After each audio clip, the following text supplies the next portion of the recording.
Hello everybody.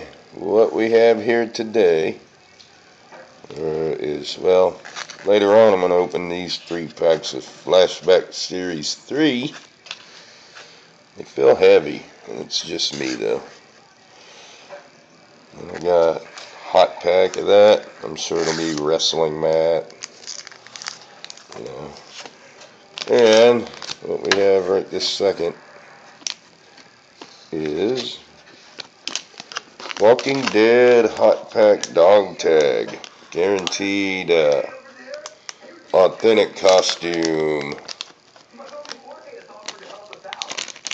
is what we have here. Let's make sure we don't cut into anything. Never bought one of these, so I don't know what's going on in this. We got a checklist. We have a sticker. It's pretty awesome.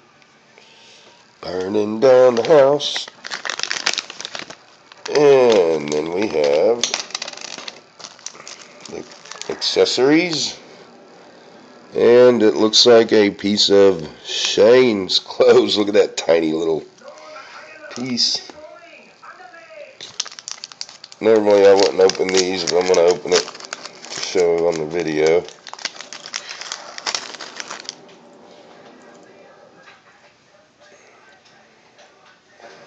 There's the front. Congratulations. Authentic costume worn by Jon Bernthal as Shane Walsh in AMC's The Walking Dead Season 2. He was like one of my least favorite characters, but a main character nonetheless. Pretty cool right there. I'm glad he died though.